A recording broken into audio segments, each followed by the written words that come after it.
අපිට හැමදාම ගන්න නෑලෝ. කරන්ට් එක නැහැ. ඉංජිනේර මාත්‍රේ කෝල් කරාම කියනවා අද බලමු.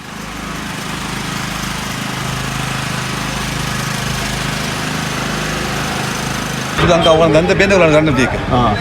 ඕගොල්ලන්නේ කියන්න ඕනේ ඉතින් අපි. ඕගොල්ලන් කියන්නේ ඕගොල්ලන් මෙහෙම ගන්න මෙච්චර පොල්ද ගන්න ඕගොල්ලන්. අපි නෙමෙයිනේ ඕගොල්ලන් තමයි කියන්න ඕනේ මේ බිස්නස් වෙලාවේ. YouTube ලංකා, ඒ ලංකා, මේ ලංකා ඔක්කොම ජය ලංකා කියලා තියෙනවා. ඔක්කොම නේ නමට තියෙන ඔක්කොම. අපිට හැමදාම ගන්න නෑලෝ.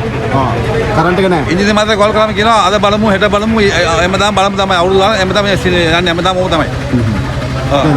දවසකට කීපාරක් එනවා. උදේ කියන රැට එන්නේ ගන්න. මොනවාද? කෝල් එකත් ආන්සර් කරන්නේ නැහැ. හේතුව ඒගොල්ලෝ ගාම එතන පැයකට අපි ඉන්න ඕනේ උන්ට. ඒක වෙලා හැමදාම පොදු සේවාව සප්ලයි අනිත් වෙලාවට දෙන්න ඕනේ. මේක ඒගොල්ලෝ දැනගන්න ගන්න හැමදාම කන්ට පවෆෙලි.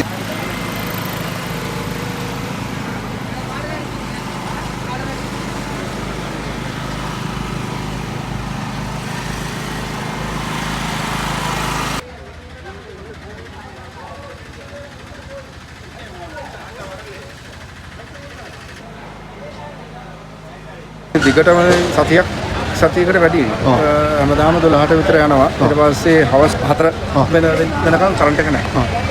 දැන් ඊයේ මන්දරේ මුළු දවසම නැහැ. සාමාන්‍යයෙන් මේගොල්ලෝ අමාරට වහලා ගියා සීසන් ටයිම් එකනේ. සාමාන්‍යයෙන් සේල් සීසන් ටයිම් එකක් දැන් බලන්න අතට ආවොත් මේ කස්ටමර්ස්ලා අතට එන්නේ නැහැ. මේ ඉඳලා බලන්න කරන්ට් එක නැහැ නේ. ශ්‍රී லங்காவுக்கு ஆக்கிரமிப்பு புத்திரர்கள் நேரடியாக வந்து புறப்போட்டிலேருந்து கொண்டு தேர்ட் க்ளாஸில் வந்து இன்றைக்கி நாங்கள் பார்த்தோம்னா இங்கே திடீர் திடீரென்று கரண்ட்டை வெட்டி அசௌகரியமான ஒரு நிலைமை காணக்கூடியதாக இருக்கின்றது. ஸோ